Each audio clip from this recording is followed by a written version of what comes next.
Good morning again. Now we're ready. 2 weeks ago, Dutch started just a brief reflection on the book of Ruth as a means to talk about other things, mostly about how God sees us, being seen by God, really seen by God, and as a meditation on love. That's how I interpreted what he was saying. In his message 2 weeks ago, he asked the question, where did God see you and what did he say to you? And I've really been kind of wrestling with that over the last couple weeks because I can pinpoint any one moment where I think, oh, right, that's when God saw me, right? There wasn't a single, oh, okay. Instead, what I'm going to share with you this morning is how it was a slow coming into awareness of what it means for God to see you. And as Dutch was saying, to allow yourself to be seen by God. Now, full disclosure, I am going to talk about 3 things that can make people feel uncomfortable. 1 is an eating disorder. The 2nd is poetry. And the 3rd is stillness. So you've been warned. I'm also going to show 2 slides that have a picture of a praying mantis on it. And I know some of you think they're gross. So again, just be warned. I'm going to talk to you and tell you a bit of my story of how I was seen by God. Now, to understand why I was perhaps so slow to recognize that I was being seen by God, even when I didn't realize it, I'm going to go back to the fact that I was born into a faith tradition that's very similar to Catholicism. So one thing to understand about the Episcopal Church or churches of that kind is that they're typically designed like a cross, so that the altar runs kind of along the horizontal piece, and then the aisle runs along the vertical piece.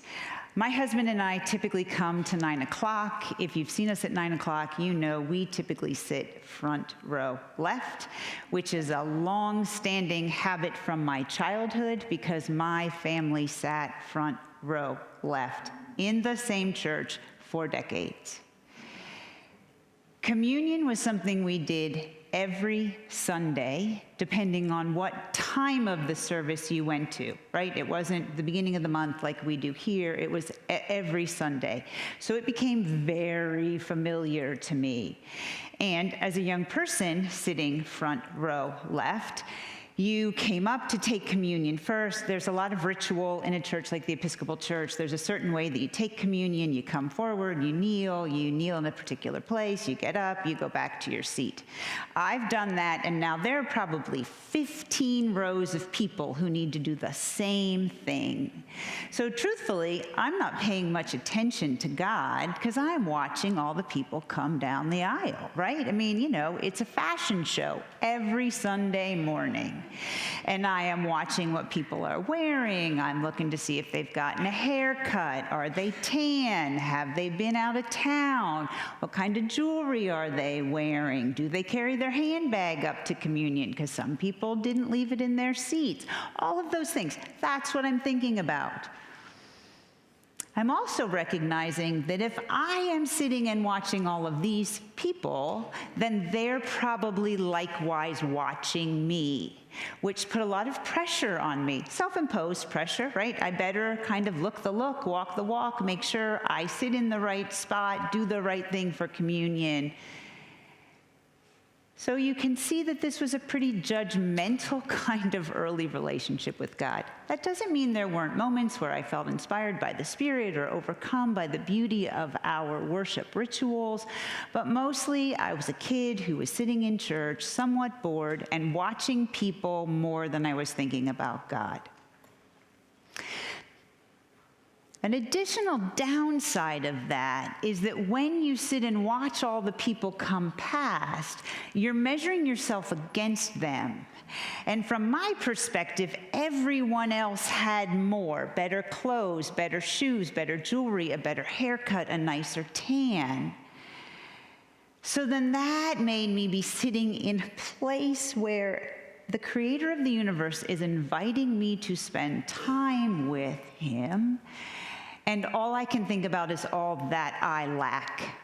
So instead of being overwhelmed by the abundance of God, my experience as a young person going to church was one of judgment, not God's judgment, my own, and one of lack, not God's lack, my own internalized lack based on my judging of how I looked compared to how other people looked.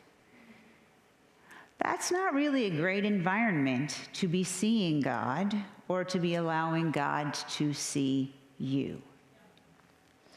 If you haven't noticed, there is in fact a praying mantis in this picture. It's in the middle of the ferns, kind of on the center green line there. Just hold that in your mind. For most of my life, based on my experiences, I worked really hard to be invisible. If everything's a judgment and you feel like you never measure up, then it's just easier for no one to ever see you. If no one sees you, then they can't really be judging you. They're not paying attention to you. There's a certain latitude and freedom in being invisible, in being like the toad in my backyard, of just blending into my surroundings. That was my operating procedure, truthfully, into my 40s.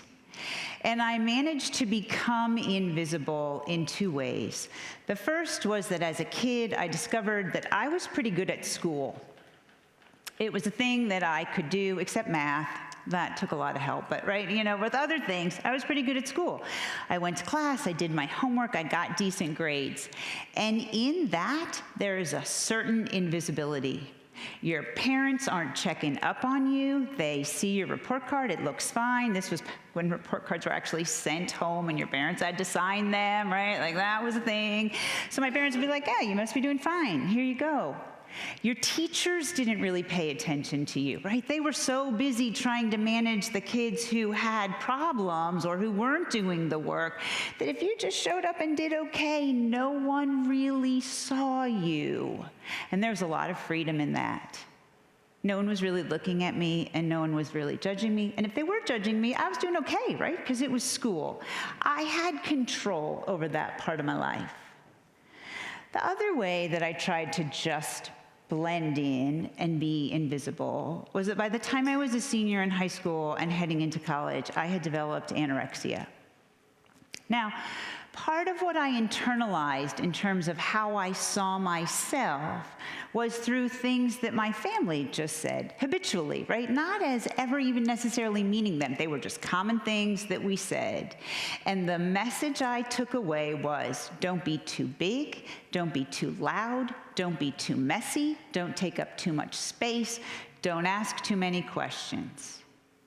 So you can see why anorexia would be an okay thing for me in terms of trying to figure out how to fit literally into that box. So what started as a manner of, I'm going to see if I can lose some weight because the message I was getting was that my size and shape were too big, I started to manage to control what I ate. I lost weight. And I actually felt in control of something, right? Because so often, certainly as an adult, but as a kid, you watch grown-ups make decisions and your life seems out of control, but you don't have any power to do anything different. And sometimes you watch adults make choices and you think, wow, I'm in middle school and I see that that is a really bad choice. But you don't hear me and I've made it so that you don't see me. So we're all just going to pretend that everything is okay. By the time I was in my 20s, I was married. My husband, Bill, and I had moved to Arizona. And by accident, I fell into graduate school, which really was perfect because it's school. Now it's school as my job. And so that's a thing that I can do okay and pretty well. I'm still managing my life by managing what I eat. And one day, I am shopping with a dear friend of mine, and about this time, I'm a size 0, which, just as an aside, is a stupid size. How can a living human being be a size 0? But I was. I don't even understand how that exists, but it did. So kind of offhandedly, my friend says to me, what happens if you can no longer wear a size 0? Do you disappear? And I thought, no, obviously you find some other size. But in my brain, I am now having God kind of say to me, I know that you are trying to disappear. And I see you. Because part of being an Episcopalian meant that every Sunday we said the Nicene Creed.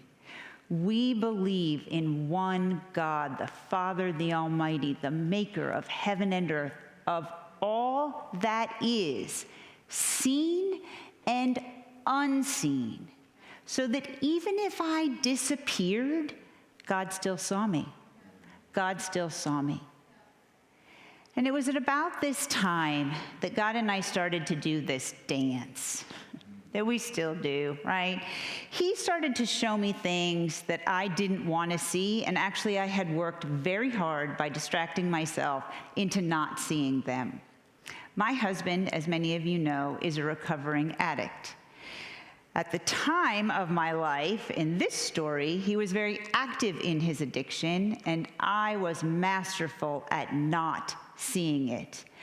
I had no perspective to see that my husband was an alcoholic and a drug addict, because that wasn't anything that we talked about in my family, though I could say to you truthfully today, I believe that both of my grandfathers had alcohol problems. We didn't talk about it. It was not a thing that I could see. And when I did see it, it was hurtful and unpleasant, and so I worked hard to look away. And slowly God said, yeah, this isn't going to work, right? You need to see this. You need to see what I'm showing you, and it's going to hurt.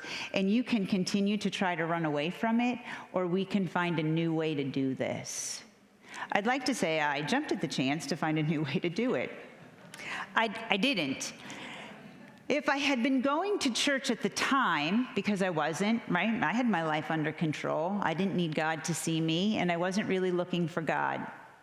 If I had been going to church at the time, God might have allowed me to see this verse, which is familiar to many of you, but in my own life has a very particular resonance, right? It's the story of Martha and Mary, where Jesus is coming, and Martha is distracted by all the preparations.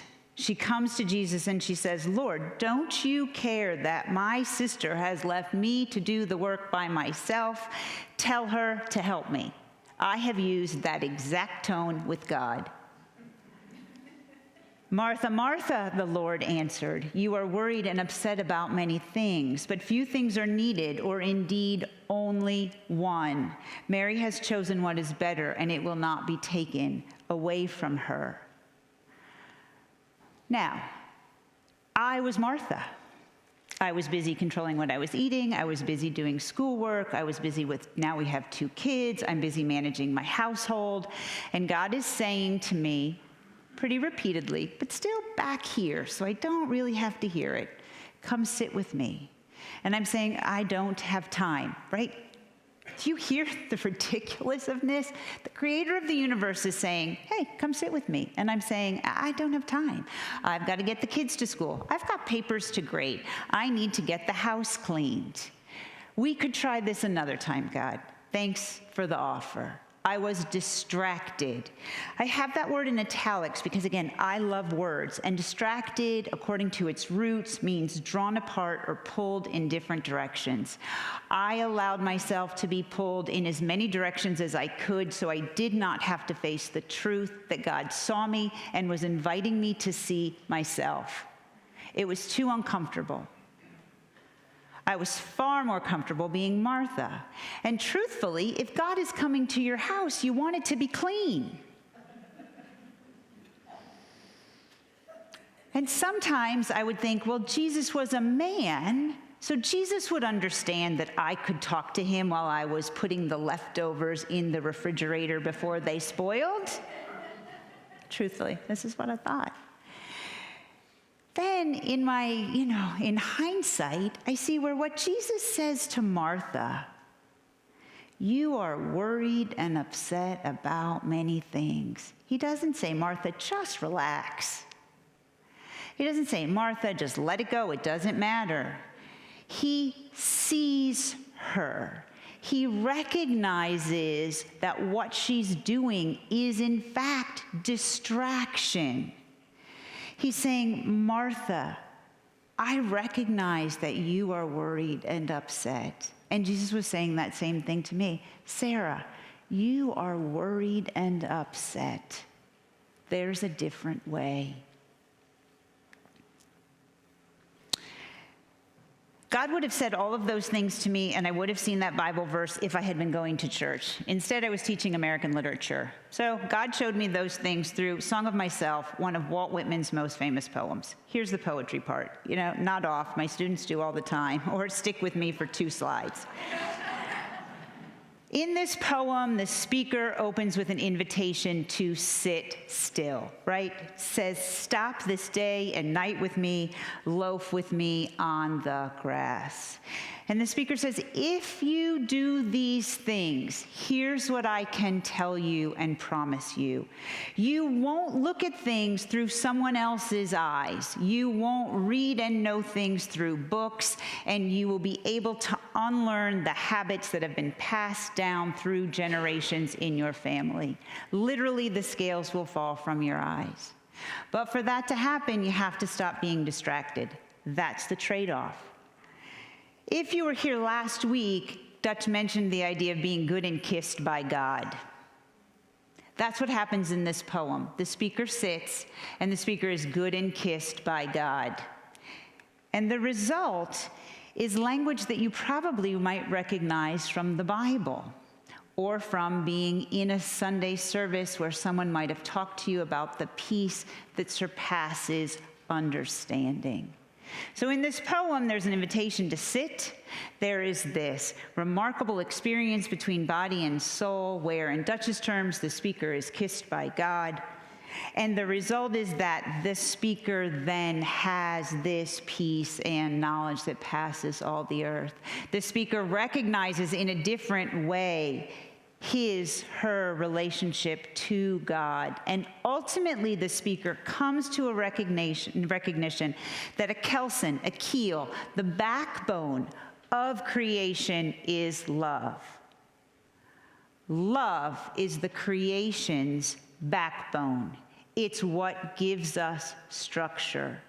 But when I'm so distracted doing things, I miss that message, because most likely I'm so worked up about what I think I need to be doing, there's a very good chance I'm not going to see you, or I'm going to be short with you, because now you've just kind of gotten in my way, and I have a rhythm, and I need to do these things. So I miss the whole point that the backbone of creation is love, until I traded in my Martha, truthfully, temporarily, for Mary. And I did that through the practice of what is called contemplative prayer. This has a tradition in other faith traditions, and it is an invitation to be silent before God.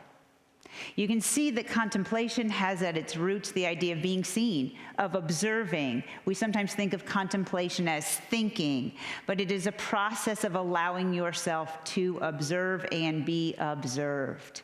It is a kind of observing that is without judgment. It's not what I practiced in the pew on Sunday morning.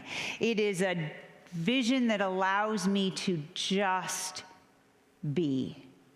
And once I started to be quiet before God, and truthfully, it is a practice. I started with maybe 2 minutes. Okay, God, let's try this, 2 minutes. And in those first 2 minutes, I thought, I'm hungry, I'm tired, this is uncomfortable. Here are all the things I have to do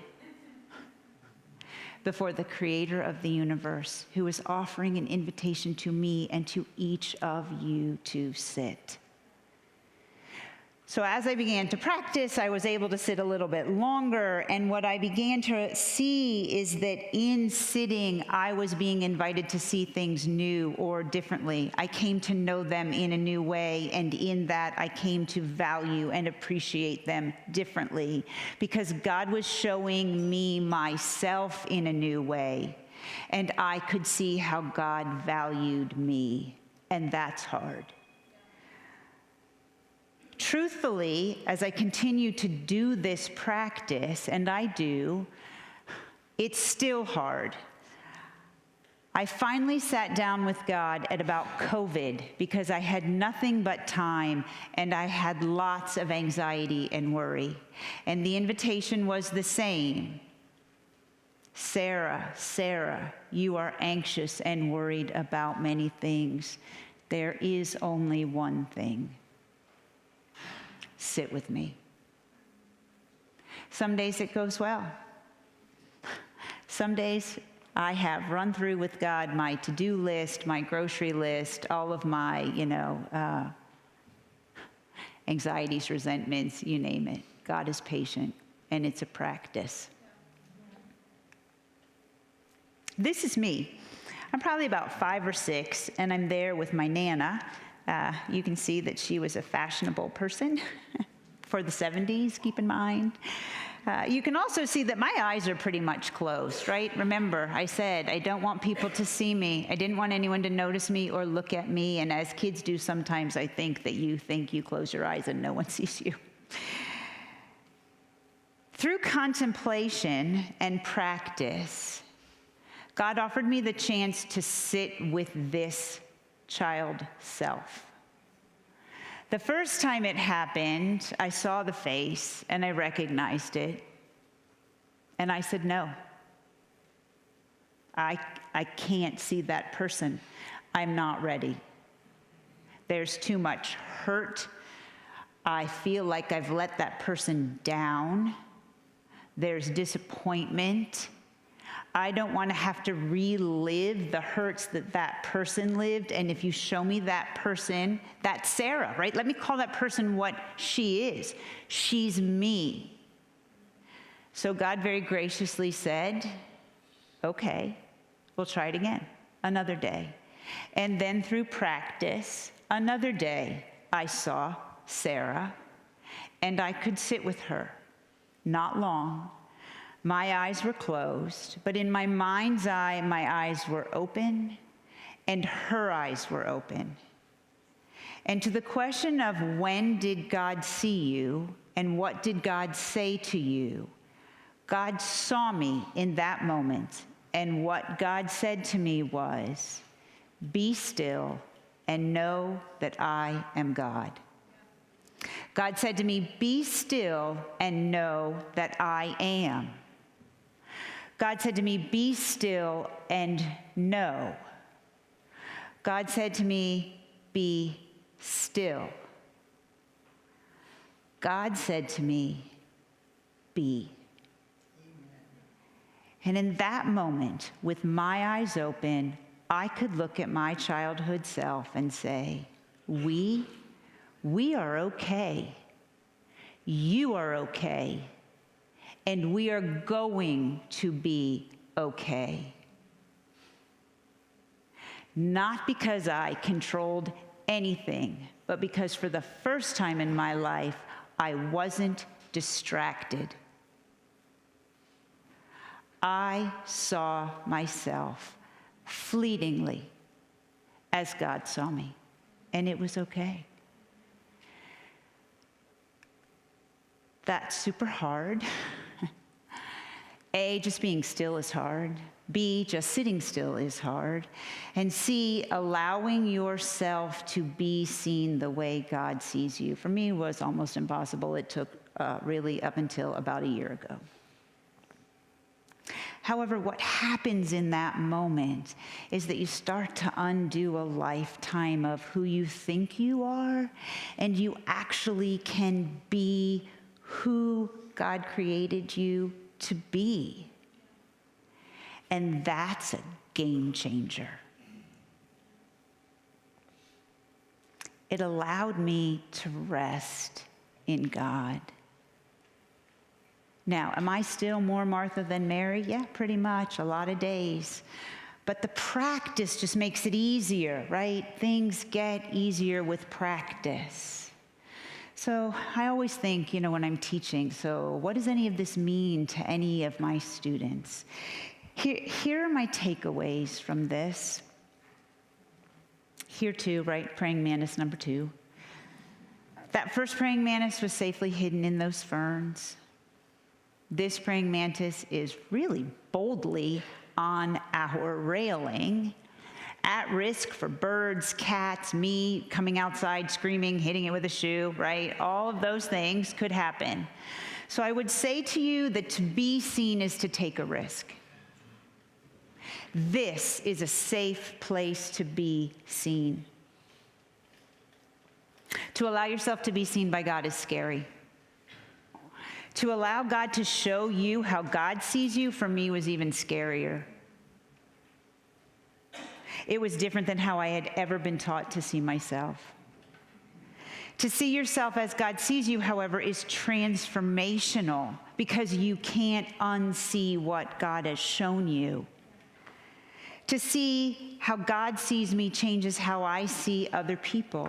I now see my Nana, even though she's been dead for many years, in a different way, recognizing all of the judgments that she carried about herself, that she never saw herself as the way God saw her. To see yourself as God sees you takes practice. God is patient. God is kind. To see yourself as God sees you leaves you hungering for more. So as we come forward, I would just invite you to stand and be still in yourself as you are singing these songs.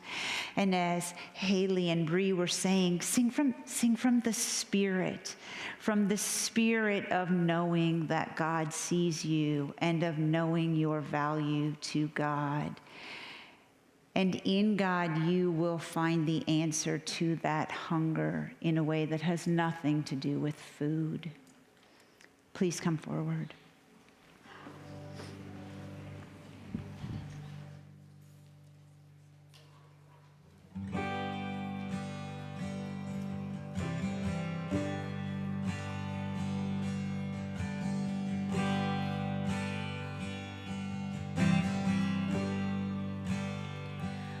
Love you, Lord.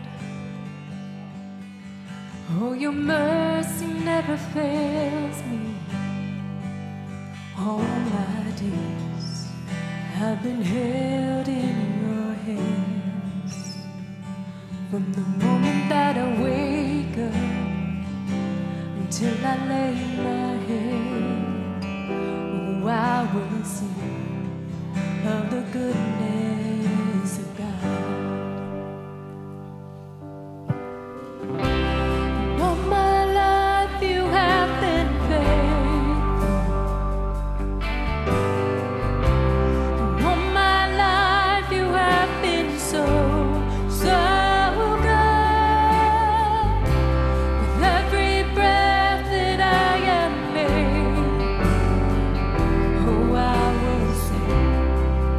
The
with every breath that I am able.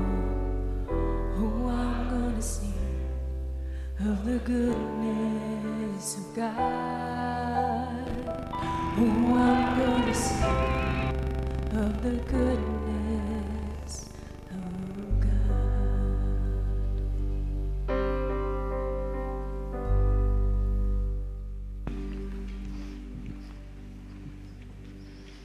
God is faithful. God has been faithful in every moment of my life. God was always running after me, and I was running away. I didn't see that at the time because I was busy, right? Busyness is just a way of running away. When I sat and was quiet before God, my life changed. I would pray today for us that here in this place, you and God can do the dance that allows you to take a risk, that allows you to start to understand what it means to be loved by God, because it is a dance. God will show you things, and then he will ask you to act on them, and then you will, and in your obedience, God will show you other things. And it's good. So I pray the blessings of God on you, that you may see yourself as God has created you to be, beautiful and whole, complete, with gifts that only you have, that you are being invited to give away, that you can let go of feelings of lack or judgment or of not being enough, whether you feel that those are coming from other people or whether you put them on yourselves. I invite us to surrender to God and to recognize God's goodness and love for us. Amen.